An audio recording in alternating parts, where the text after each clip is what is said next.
নমস্কাৰ আপোনালোক সকলোকে পুনৰবাৰ টিকে মাইণ্ডৰ অন্য এটাৰ ৰাতিপুৱাৰ ধামাকাদাৰ খবৰলৈ স্বাগতম জনাইছো। অন্য দিনৰ দৰে আজিও আপোনালোকৰ বাবে দিনটোৰ কেইবাটাও গুৰুত্বপূৰ্ণ খবৰ লৈ আহিছো। প্ৰথমৰ পৰা শেষলৈকে চাই থাকিব। যোৱাকালি আছিলে আমাৰ সকলোৰে মৰমৰ জুবিন দাৰ জন্মদিন। অসমৰ বিভিন্ন স্থানত জুবিন দাৰ জন্মদিন উদযাপন কৰে। সমান্তৰালভাৱে লখিমপুৰৰ লালুকত যোৱাকালি জুবিন দাৰ জন্মদিন উদযাপন কৰে আৰু লগতে জুবিন দাৰ এটা পূৰ্ণাংগ প্ৰতিমূৰ্তি স্থাপন কৰে। খুব সুন্দৰকৈ লালুকবাসী ৰাইজৰ সহযোগত জুবিন দাৰ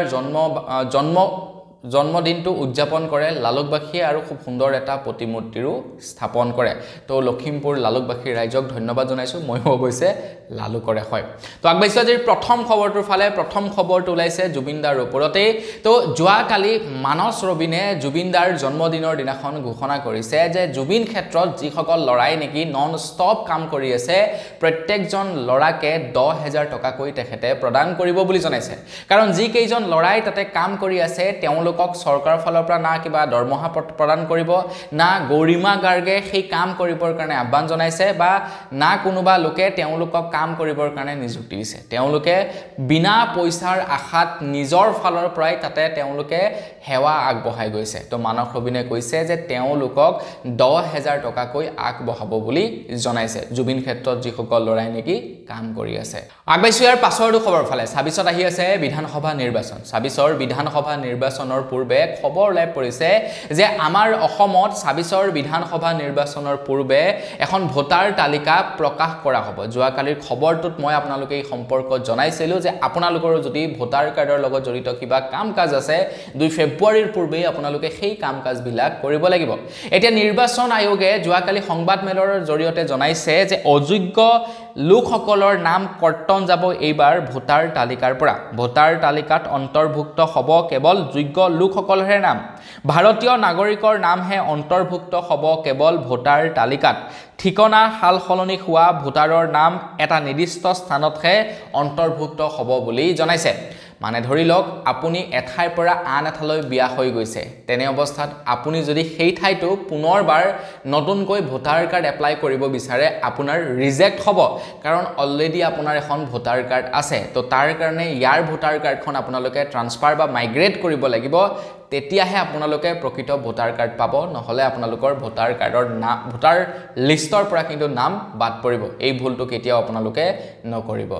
আগবাইছো ইয়াৰ পাছৰটো খবৰ ফালে। আপোনালোকৰ বাৰু লখিমপুৰৰ গুণগুণ চেতিয়াৰ নাম মনত আছেনে? কমেণ্ট ছেকশ্যনত জনাবচোন। যিগৰাকী ছোৱালী নেকি হঠাতে ভাইৰেল হৈ পৰিছিলে। গুণগুণ চেতিয়াৰ ঘৰ উচ্ছেদ কৰা হৈছিলে। একচুৱেলি ঘৰ নহয়, তেখেতৰ খেতি উচ্ছেদ কৰা হৈছিলে অসম চৰকাৰৰ ফালৰ পৰা। তাৰ পাছতেই ভিডিঅ' প্ৰস্তুত কৰি সেই ভিডিঅ' প্ৰচাৰ কৰিছিলে গুণগুণ চেতিয়াই। আৰু সেই ভিডিঅ' প্ৰচাৰ হোৱাৰ পাছতেই গুণগুণ চেতিয়া ভাইৰেল হৈ পৰিছিলে সামাজিক মাধ্যমত। এতিয়া গুণগুণ চেতিয়াক এটা সংবাদ গোষ্ঠীয়ে তেখেতক ভাবুকি দিছে। এটা সংবাদ গোষ্ঠীয়ে কৈছে এইবাৰ বিজেপি চৰকাৰ হ'বলৈ দিয়ক, আপুনিও আমাৰ নজৰত আছে।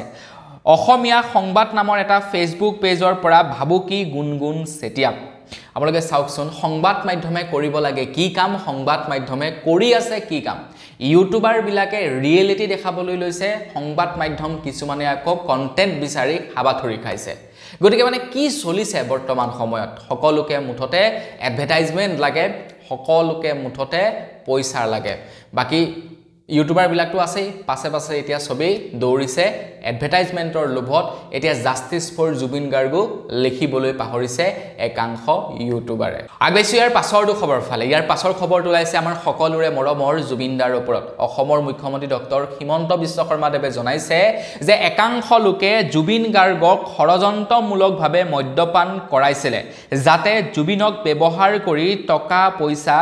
ল'ব পাৰে। এই সকলোবোৰ শপতনামাত উল্লেখ আছে বুলি জনাইছে। প্ৰায় 160 জন লোকৰ শপতনামা লৈছে জুবিন দাৰ হত্যাকাণ্ডৰ বিৰুদ্ধে। আৰু সেই শপতনামাত উল্লেখ কৰিছে কিছু লোকে যে জুবিন দাৰ পৰা পইচা সৰকাবৰ বাবে একাংশ লোকে মদ্যপান কৰোৱাইছিলে জুবিন দাক। এতিয়া আপোনালোকে চাবচোন, কোনো এজন লোকে যেতিয়া মদ খাই দিয়ে, মদ খোৱাৰ পাছত তেখেতৰ পৰা কিবা এটা সৰকাবলৈ একেবাৰে সহজ হৈ পৰে। তেখেত কাৰণ সেইটো সময়ত এটা বেলেগ জৌনাৰত থাকে তো তেখেতৰ পৰা ভাল বেয়া সকলোবিলাক বস্তু আদায় কৰিব পৰা যায় আৰু তাৰে সুবিধা লৈছিলে একাংশ লোকে জোৰ জবৰদস্তি মত খুৱাই তেখেতৰ পৰা পইচা হৰকাইছিলে মোৰ মতে সেই সকল লোকো সমানেই দুখী সেই সকল লোকৰ ওপৰতো ব্যৱস্থা গ্ৰহণ কৰিব লাগে এছআইটিৰ দলে বা আমাৰ অসম চৰকাৰে নে কি কয় আপোনালোকে কমেন্ট সেকশনত জনাব আগবাইছো ইয়াৰ পাছৰ খবৰ ফালে ইয়াৰ পাছৰ খবৰটো লাই পৰিছে বিহাৰৰ নিৰ্বাচনৰ ওপৰত বিহাৰৰ নিৰ্বাচন হৈ যোৱাৰ পাছতেই বিহাৰৰ নিৰ্বাচনৰ ওপৰত ন তথ্য পোহৰলৈ আহিছে বিহাৰত এনে এজন এমএলএ জয় হৈছে যিজন এমএলএৰ নেকি দুবাৰকৈ এমএমএছ বুলে লিক হৈছিল যিজন বিহাৰৰ এমএলএ 1 লাখতকৈও অধিক ভোট লাভ কৰিছে তেখেতৰ এগেইনষ্টত এনে এজন ব্যক্তি উঠিছিলে যিজন ব্যক্তিয়ে নেকি 70 খনতকৈও অধিক কিতাপ লিখিছে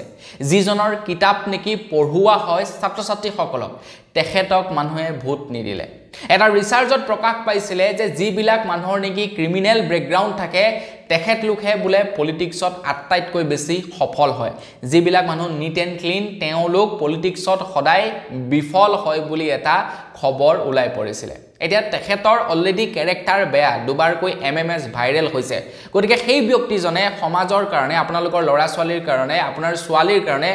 কি ভাবিব পাৰে এবাৰ নিজে ভাবকচোন তাৰ বিপৰীতে যদি শিক্ষিত মানুহজনক যিজন মানুহৰ নেকি কিতাপ পঢ়ুৱা হয় ল'ৰা ছোৱালী সকলক সেই মানুহজনক যদি ভোট দিলেহেঁতেন তেখেতক যদি এমএলএ বনালেহেঁতেন তো তেখেতে সমষ্টিটোৰ কাৰণে কিমান কি কৰিলেহেঁতেন অন্ধবিশ্বাস জাতপাত শিক্ষা এই বস্তুবিলাকৰ ওপৰত তেখেতে কাম কৰিলেহেঁতেন কিন্তু ৰাইজে ভোট দিছে কাক সেইজন লোকক যিজন লোকৰ অলৰেডি ক্ৰিমিনেল ব্যাকগ্ৰাউণ্ড আছে ইনফেক্ট তেখেতৰ দুবাৰকৈ এমএমএছ ভিডিঅ' ভাইৰেলো হৈছিলে এয়াই হৈছে বৰ্তমানৰ মানসিকতা এদিন এগৰাকী মহিলাই কৈছিলে যে বিজেপিৰ মানে পদত যদি কোনোবা কুকুৰ এটা উঠে আমি কুকুৰটোকো ভোট দিম এইটো বেয়া কথা হে মানে অকনমান বিবেক ব্যৱহাৰ কৰি কাম কৰিব লাগে আগবাইছো ইয়াৰ পাছৰ খবৰ ফালে অসম গণ পৰিষদে যোৱাকালি জুবিনদাৰ জন্মদিনটোক জাতীয় স্বাভিমান দিৱস হিচাপে পালন কৰিছে বোকাঘাটৰ নুমলীগড় উচ্চতৰ মাধ্যমিক বিদ্যালয়ত অৱসৰপ্ৰাপ্ত অধ্যক্ষ তথা লেখক মহেন শইকীয়াক কিতাপৰ বন্ধু বঁটা প্ৰদান কৰে অসম গণ পৰিষদৰ তৰফৰ পৰা তাৰ লগতে অসমৰ প্ৰত্যেকটো সমষ্টিতে জাতীয় স্বাভিমান দিৱস পালন কৰিছে অসম গণ পৰিষদৰ তৰফৰ পৰা এইবাৰ অসম গণ পৰিষদ আৰু বিজেপিৰ মাজত এলায়েন্স নহয় এইবাৰ অসম গণ পৰিষদ আৰু বিজেপি পৃথক হৈ গৈছে এটা নিৰ্বাচনলৈ এতিয়াও দিন আছে কি হয় ধৰিব নোৱাৰি কিন্তু বৰ্তমানৰ মানে বা বতৰাবিলাক দেখি এইটোৱে গম পাইছো যে এইবাৰ অসম গণ পৰিষদ আৰু বিজেপি পৃথক হৈ যাব আগবাইছো ইয়াৰ পাছৰ খবৰ ফালে আমাৰ অসমৰ সকলোৰে মৰমৰ জুবিনদাৰ মৃত্যুৰ তদন্ত কৰিব এতিয়া অসম আৰক্ষীয়ে ছিংগাপুৰত গৈ জুবিনদাৰ মৃত্যুৰ তদন্ত কৰিবৰ কাৰণে অনুমতি লাভ কৰিছে খবৰ লোৱা অনুসৰি ছিংগাপুৰত জুবিনৰ মৃত্যুৰ তদন্ত কৰিবৰ কাৰণে কেন্দ্ৰীয় চৰকাৰৰ পৰা প্ৰয়োজনীয় অনুমতি লাভ কৰিছে অসম আৰক্ষীয়ে বিএনএছএছৰ 208 ধাৰাৰ অধীনত অনুমতি প্ৰদান কৰা হৈছে অসম আৰক্ষীক এতিয়া অসম আৰক্ষী দল হয়তো যাব পাৰে বিদেশলৈ আৰু তাত গৈ তদন্ত কৰিব জুবিনদাৰ হত্যাকাণ্ডৰ সৈতে জড়িত বিভিন্ন ধৰণৰ তথ্য তেওঁলোকে যুগুত কৰিব তো খুব সোনকালে আমি এটা ভাল ৰিজাল্ট পাম বুলি আশা কৰিলো অসমৰ মুখ্যমন্ত্ৰী ডাঙৰীয়াটো কৈছে 10 ডিসেম্বৰ মানত আপোনালোকে সকলোবিলাক কথা গম পাই যাব আগবাইছো ইয়াৰ পাছৰ খবৰ ফালে ইয়াৰ পাছৰ খবৰটো ওলাই পৰিছে বিহাৰৰ নিৰ্বাচনৰ ওপৰত কংগ্ৰেছ পাৰ্টিয়ে এতিয়া এটা অভিযোগ উত্থাপিত কৰিছে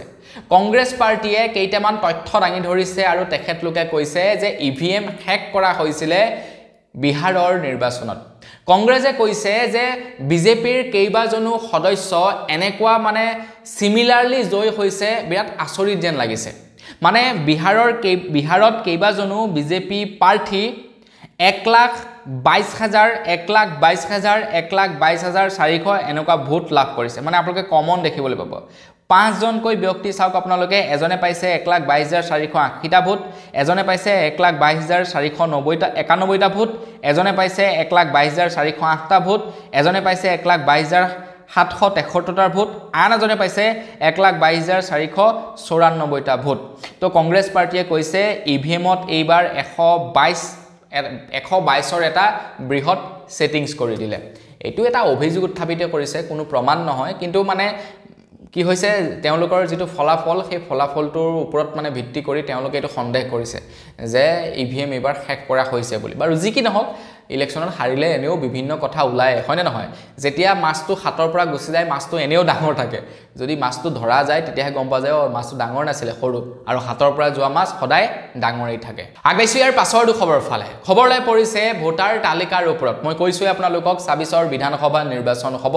বিধানসভা নিৰ্বাচনৰ পূৰ্বে আমাৰ অসমত পুনৰ ভোটাৰ তালিকা প্ৰকাশ কৰা হ'ব এতিয়া অসমৰ মুখ্যমন্ত্ৰী ডক্টৰ হিমন্ত বিশ্ব শৰ্মাদেৱে ঘোষণা কৰিছে যে যিসকল উচ্ছেদিত তেওঁলোকৰ নাম ডাইৰেক্টলি ভোটাৰ কাৰ্ডৰ পৰা কৰ্তন যাব বুলি জনাইছে তো আপোনালোকৰ যদি কোনোবা উচ্ছেদিত আছে তেওঁলোকৰ নাম কিন্তু ভোটাৰ তালিকাৰ পৰা কৰ্তন হ'ব তেখেতলোকৰ অৰিজিনেল স্থান য'ত হয় তাত তেওঁলোকে আবেদন কৰিব লাগিব তেতিয়াহে তেওঁলোকৰ নামটো ভোটাৰ তালিকাত আহিব আদাৰৱাইজ তেওঁলোকৰ নাম ভোটাৰ তালিকাৰ পৰা কৰ্তন যাব এটা যিবিলাক নেকি আমাৰ অসমীয়া মানুহ তেওঁলোকৰ নাম নিশ্চয় থাকিব চাগে কিন্তু যিবিলাক নেকি মাইনৰিটিজ আছে তেওঁলোকৰ নামবিলাক ভোটাৰ তালিকাৰ পৰা কৰ্তন যাবগে বহুলোকে মোক কেতিয়াবা সোধে যে তুমি মানে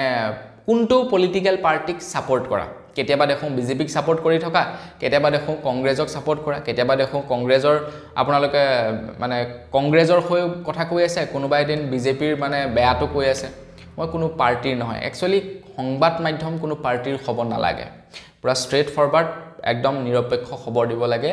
তেতিয়াহে মানুহবিলাকে অৰিজিনেল কথাবিলাক জানিব পাৰে আগবাইছো ইয়াৰ পাছৰটো খবৰ ফালে যোৱাকালি সামাজিক মাধ্যমত এটা ভিডিঅ' খুবেই ভাইৰেল হৈছিল আৰু সেই ভিডিঅ'টো কেতিয়াৰ হয় কোৰ হয় সেই সম্পৰ্কে গম পোৱা নাই কিন্তু সেই ভিডিঅ'টো বেছি দিনৰ নহয় মোৰ বুধেৰে এই মাহৰে হয় মানে এই নৱেম্বৰ মাহৰে ভিডিঅ' হয় সাগে তো সেই ভিডিঅ'টো দেখিবলৈ পাইছো এটা সাংস্কৃতিক অনুষ্ঠানত এজন যুৱকে দেশপ্ৰেমমূলক গীত পৰিবেশন কৰিছিল আৰু যাৰ কাৰণে নেকি দেশপ্ৰেমমূলক নহয় মানে জাতিপ্ৰেমী গান তেখেতে গাইছিলে ৰাজীৱ খদিয়াৰ এটি গান গাইছিলে যাৰ বাবে নেকি তেখেতক ষ্টেজৰ পৰা নমাই দিয়া হয় এটা এক্স্যাক্টলি সেই অনুষ্ঠানটি কোড আছিল গম পোৱা নাই নমাইটো দিলেই তাৰ লগতে সেই যুৱকজনক অপমানো কৰা হৈছে অপমানো কৰিছে যিজন যুৱকে অপমান কৰিছে তেখেতে কৈছে যে এনেকুৱা ধৰণৰ মঞ্চত এনেকুৱা ধৰণৰ গীতবিলাক পৰিবেশন নকৰে এইটো জানি ল'ব লাগে তুমি এটা সেই যুৱকজন কোন আছিল পোৱা হলে মই মানে ধুনিয়াকে সেলুট এটা দিলোহেতেন ইমান মহাজ্ঞানী মানুহ এইবিলাক মানে যেতিয়াৰে পৰা জুবিনদা আমাৰ মাজত নাইকিয়া হৈছে এনেকুৱা ধৰণৰ অভদ্ৰ মানুহবিলাক বেছিকে চান্স পাইছে অভদ্ৰ মানুহবিলাকে ঠিক আছে জুবিনদা থকালৈকে অকনমান কন্ট্ৰলত আছিল কৈ দিয়ে ন যতে ততে জিটি এতিয়া লাহে লাহে আমাৰ মানে কওঁতা নাইকিয়া হ'ল সবৰে মুখ বন্ধ সবকে মুঠতে এডভাৰটাইজমেন্ট লাগে কব কোনে আগবাইছো ইয়াৰ পাছৰটো খবৰ ফালে ইয়াৰ পাছৰ খবৰটো ওলাই পৰিছে আদানিৰ ওপৰত এটা অভিযোগ উত্থাপিত কৰিছিল আৰু সেই অভিযোগটো উত্থাপিত কৰিছিল বিজেপিৰ প্ৰাক্তন শক্তি মন্ত্ৰীয়ে কৈছিল যে বিহাৰত প্ৰায় ৬২,০০০ কোটি টকাৰ কেলেংকাৰী কৰিছিল আদানিয়ে বিদ্যুৎ বিভাগত ৬২,০০০ কোটি টকাৰ কেলেংকাৰী কৰিছিল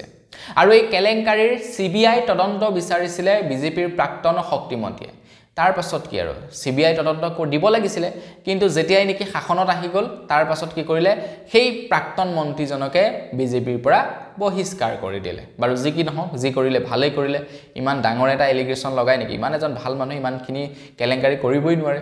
তো সেইখিনিতে আকৌ খবৰ লাই পৰিছে যিজন ব্যক্তিয়ে নেকি বিহাৰক 6 টকা পাৰ ইউনিট দৰত বিজুলী বিক্ৰী কৰি আছে যিজন ব্যক্তিয়ে নেকি আমাৰ অসমক 6 টকা 30 পইচাত কাৰেন্ট বিক্ৰী কৰি আছে সেই একেজন ব্যক্তিয়ে আকৌ ভুটানক কাৰেন্ট বিক্ৰী কৰিছে 4 টকা 21 পইচা পাৰ ইউনিটত 4 টকা 21 পইচা এতিয়া ভাবক আপোনালোকে তেখেতে এনেই কোৱা নাছিলে ৬২,০০০ কোটি টকাৰ কেলেংকাৰী হৈছে বুলি কিবা নহয় কিবা এটা উংঘাম আছে ইয়াৰ আগবাইছো ইয়াৰ পাছৰটো খবৰ ফালে অশোক সিংঘাল ডাঙৰীয়াৰ ওপৰত এটা অভিযোগ উত্থাপিত হৈছে যে তেখেতে ট্ৰাইবেল বেল্ট এণ্ড ব্লকৰ মাটি আবদ্ধ কৰি ৰাখিছে তেখেতে দখল কৰিছে ট্ৰাইবেল বেল্ট এণ্ড ব্লকৰ মাটি জুবিনদাৰৰ সমাধি ক্ষেত্ৰৰ নিচেই কাষতে থকা ট্ৰাইবেল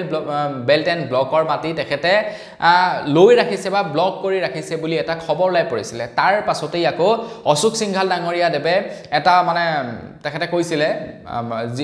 বিৰোধী পাৰ্টিক যে আপোনালোকৰ ওচৰত যদি প্ৰমাণ আছে তেনেহলে আপোনালোকে শপতনামা দাখিল কৰক মোৰ বিৰুদ্ধে যদি কিবা প্ৰমাণ আছে তো তাৰ পাছত বিভিন্ন সংবাদ মাধ্যমে ইয়াৰ ওপৰত ইনভেষ্টিগেশ্যন কৰিলে ইনভেষ্টিগেশ্যনত প্ৰমাণ হ'ল যে সঁচাকৈয়ে তেখেতৰ মাটি আছে জুবিন ক্ষেত্ৰৰ কিনাৰত তো এতিয়া অশোক সিংঘাল ডাঙৰীয়াৰ আকৌ সুৰটো অকণমান সলনি হৈছে তেখেতে কৈছে যে সেই মাটিখিনি তেখেতৰ নহয় তেখেতে এটা কোম্পানীৰ অধ্যক্ষ হৈ আছিল 2009 চনত আৰু সেই সময়তে সেই কোম্পানীটোৰ অধ্যক্ষ ডাইৰেক্টৰ হৈ থাকোতে তেখেতে মাটি এটুকুৰা কিনিছিলে বুলি জনাইছে সোণাপুৰৰ জুবিন ক্ষেত্ৰৰ নিচেই কাষতে থকা দেখা পাইছে সেইখিনি মাটিত যদি এতিয়া খিলঞ্জীয়া মানুহ এজন থাকিলেহেঁতেন উঠাই দিলেহেঁতেন অসম চৰকাৰে পিছদিনাখনেই ছাৰ্ভে কৰিলেহেঁতেন কিন্তু সেই মাটিখিনিত আছে ডাঙৰ ডাঙৰ কোম্পানী বা অশোক সিংঘাল ডাঙৰীয়াৰ নিচিনা মন্ত্ৰী তো তেখেতৰ ওপৰতনো কি ব্যৱস্থাটো ল'ব অসম চৰকাৰে আগবাইছো ইয়াৰ পাছৰটো খবৰ ফালে ইয়াৰ পাছৰ খবৰটো ওলাইছে ভোটাৰ তালিকাৰ ওপৰত আহি আছে 26ৰ বিধানসভা নিৰ্বাচন অসম চৰকাৰে কৈছে যে আমাৰ অসমত SRI নহয় SR হে হ'ব মুখ্যমন্ত্ৰী ডাঙৰীয়াদেৱে কৈছে NRC নোহোৱাৰ বাবে SIR ঠাইত SR হে হ'ব বুলি জনাইছে বহু মৃত বা বহু ভুৱা নাম এতিয়া ভোটাৰ তালিকাৰ পৰা কৰ্তন যাব বহুতো এনেকুৱা মানুহ আছে যিবিলাক অলৰেডি মৰি গ'ল তেওঁলোকৰ নামো ভোটাৰ তালিকাত আছে বহুতো এনেকুৱা নাম মানুহৰ নাম সন্নিবিষ্ট হৈ আছে যিবিলাক নেকি ভুৱা ভোটাৰ তেওঁলোকৰ নাম ভোটাৰ তালিকাত সন্নিবিষ্ট হৈ আছে তো তেওঁলোকৰ নামবিলাক এতিয়া ভোটাৰ তালিকাৰ পৰা কৰ্তন কৰিব বুলি জনাইছে মন্ত্ৰী মহোদয়ে আগবাইছো ইয়াৰ পাছৰটো খবৰ ফালে এইবাৰ আম আদমি পাৰ্টি আহিব আমাৰ অসমলৈ এইবাৰ হয়তো আম আদমি পাৰ্টিয়ে পূৰ্ণাংগ ৰূপত অসমত প্ৰাৰ্থিত্ব প্ৰদান কৰিবও পাৰে তো আম আদমি পাৰ্টি আৰু ৰাইজৰ দলৰ মাজত হয়তো কিবা বুজাবুজি হ'ব পাৰে তো ৰাইজৰ দল আৰু লগতে আমাৰ অসমৰ মানে বিৰোধী মিত্ৰজোঁটৰ এখন বৈঠক হৈছিল আৰু সেই বৈঠকৰ পাছতেই বিৰোধী মিত্ৰজোঁটৰ এটা ভাল সম্পৰ্ক গঢ়ি তেওঁলোকে সিদ্ধান্ত লৈছিলে বিৰোধী পাৰ্টিয়ে একলগ হৈ নিৰ্বাচন খেলিব কিন্তু তাৰ দুদিনৰ পাছতেই অখিল গগৈ ডাঙৰীয়া পালেগৈ দিল্লীত পোৱাৰ পাছত অৰবিন্দ কেজৰিৱালক লগ ধৰে অৰবিন্দ কেজৰিৱালক লগ ধৰাৰ পাছত তেখেতৰ অকণমান এতিয়া সুৰটো সলনি হোৱা দেখিবলৈ পোৱা গৈছে এতিয়া তেখেত হয়তো বিৰোধী মিত্ৰজোঁটৰ সৈতে নাথাকিবও পাৰে তেখেতে হয়তো অৰবিন্দ কেজৰিৱালৰ সৈতে সম্পৰ্ক কৰি বা আম আদমি পাৰ্টিৰ সৈতে সংযুক্ত হৈ তেখেত নিৰ্বাচন খেলিবও পাৰে কি হয় আমি 26ৰ নিৰ্বাচনৰ পূৰ্বেহে দেখা পাম আপোনালোকে কাকৈ বিশ্বাস কৰিব নোৱাৰে সব বস্তুবিলাক কিবা উলট পালট পলিটিচিয়ান মানে উলট পালট হয় না নহয় কালিলৈ কোনোবা এজন ব্যক্তিক কৈ দিব যে তোমাক আমুকটা সিটৰ মন্ত্ৰিত্ব দি দিম তুমি আমাৰ পাৰ্টিলৈ আহি যোৱা বিন্দাস দৌৰি গুচি যাব হে আজিকালি সবকে ক্ষমতা লাগে বস সেইটোৱে কথা মই ৰাইজৰ দলৰ কথা ক'বলৈ যোৱা নাই XYZ কোনোবা মানে পাৰ্টিৰ কথা কৈছো আৰু বাৰু যি কি নহওক এটা খবৰ লাই পৰিছে আম আদমি পাৰ্টিয়ে কৈছে যে দিল্লী পাঞ্জাবৰ দৰে যদি অসমতো বিদ্যুৎ বিল বিনামূলীয়া কৰিব লাগে তেনেহলে আমাক ৰাইজে সহায় কৰিব লাগিব তেখেতে কৈছে দিল্লী পাঞ্জাবৰ দৰে অসমতো বিদ্যুৎ বিল বিনামূলীয়া কৰিব পাৰিম সেইটো জনতাৰ ওপৰত নিৰ্ভৰ কৰিব অৰবিন্দ কেজৰিৱালে কৈছে তো অৰবিন্দ কেজৰিৱাল অৱশ্যে বেয়া মানুহ নাছিলে দেই পলিটিচিয়ান মানে অলপ চলপটো কেলেংকাৰী থাকেই আৰু সেইটো মানে মানা কৰিব নোৱাৰি কিন্তু তেখেতৰ ওপৰত বহুতো অত্যাচাৰো কৰা হৈছিল আৰু সেই অত্যাচাৰৰ নেউচিও তেখেতে কাম কৰি গৈছিলে কিন্তু লাষ্টত তেখেতৰ ককাল ভাঙি দিলে আৰু তেখেত সম্পূৰ্ণৰূপে বহি গ'ল আগবাইছো ইয়াৰ পাছৰটো খবৰ ফালে ইয়াৰ পাছৰ খবৰটো ওলাইছে ভোটাৰ তালিকাৰ ওপৰতে খবৰ লাই পৰিছে কৰ্মসূত্ৰে বহিৰাজ্যৰ পৰা অসমলৈ অহা লোককো ভোটাৰ তালিকাত নাম সন্নিবিষ্ট কৰিব বুলি জনাইছে গতিকে যিসকল লোকে নেকি কৰ্মসূত্ৰে বহিৰাজ্যৰ পৰা অসমত আহিছে তেওঁলোকে এইবাৰ ভোটাৰৰ বাবে আবেদন কৰিব পাৰে তেওঁলোকেও ভোটাৰ কাৰ্ড লাভ কৰিব আমাৰ অসমৰ আৰু তেওঁলোকে লাহেকৈ মানে ৰেশন কাৰ্ড এখন উলিয়াই ল'ব তো তাৰ পাছত অসমতে মাটিবাৰী কিনি ইয়াতে আধিপত্য স্থাপন কৰিব বস সেয়াই আৰু যি কি নহওক খবৰ লোৱা অনুসৰি 1 জানুৱাৰী 2026 লৈকে 18 বছৰ সম্পূৰ্ণ হোৱা লোক অন্তৰ্ভুক্ত হ'ব পাৰিব ভোটাৰ তালিকাত কৰ্মসূত্ৰে অসমলৈ অহা বহিৰাজ্যৰ লোকেও লাভ কৰিব ভোটাধিকাৰ যোগ্য লোকৰ নাম ভোটাৰ তালিকাত অন্তৰ্ভুক্ত কৰা হ'ব বুলি জনাইছে অযোগ্য লোকক ভোটাৰ তালিকাৰ পৰা নাম কৰ্তন কৰিব বুলি জনাইছে অসম চৰকাৰ বা ইলেকশ্যন কমিশ্যন ডিপাৰ্টমেণ্টে আগবাইছে একেবাৰে শেষৰ খবৰ ফালে একেবাৰে শেষৰ খবৰটো ওলাইছে বজৰং দলৰ ওপৰত আজিৰ পৰা কিছুদিন পূৰ্বে বজৰং দলে বীৰ লাচিত সেনাৰ পোষ্টাৰ ফালি পেলাইছিল যিখন পোষ্টাৰত নেকি লাচিত বৰফুকনৰ ছবি আছিল এতিয়া শৃংখল চলিহাকে ধৰি বীৰ লাচিত সেনাৰ ফালৰ পৰা এই সম্পৰ্কত বৰ বিশেষ কঠোৰ হোৱা দেখা নাপালো কিন্তু মোৰ বেয়া লাগিছে মোৰ যথেষ্ট বেয়া লাগিছে বীৰ লাচিত সেনাৰ আমাৰ এটা জাতীয় সংগঠনৰ পোষ্টাৰ তেনেকৈ ফালি পেলাইছে বা তাৰ লগতে লাচিত বৰফুকনৰ ফটো তেনেকৈ গছকি ফালিছে বজৰং দলে সেইটো বেয়া লাগিছে এটো খুবেই মানে এটো কেতিয়াও গ্ৰহণযোগ্য হ'বই নোৱাৰে এটা খবৰ লাই পৰিছে বজৰং দলৰ ওপৰত সদৌ অসম সংখ্যালঘু ছাত্ৰ ইউনিয়নৰ তৰফৰ পৰা এজাহাৰ দাখিল কৰিছে লামডিঙত ধৰ্মীয় শিক্ষাক লৈ বজৰং দলৰ সদস্যৰ বিৰুদ্ধে গুণ্ডাগিৰি কৰাৰ অভিযোগ ঘটনা জড়িত থকা সকলোৰে বিৰুদ্ধে কঠোৰ শাস্তিৰ দাবীত আৰক্ষী সঞ্চালক প্ৰধানলৈ স্মাৰক পত্ৰ প্ৰদান কৰিছে আমচুৰ তৰফৰ পৰা এটা এইবিলাকতনো কিনো কম আৰু কি কমেন্ট দিম এইবিলাক মানে সব মানে কি হৈ পৰে বিবাদ জাতীয় কথা নহয় জানো এইবিলাকত মাত মাতিলে আপোনাৰ সেই জাস্টিস ফৰ জুবিন গাৰ্গ লিখা কেইটাৰ নিচিনাকে হ'ব তো আমিতো এডভাৰটাইজমেন্ট নাপাম তো আমি সুপে সাপে থাকিব লাগিব আৰু যি কি নহওক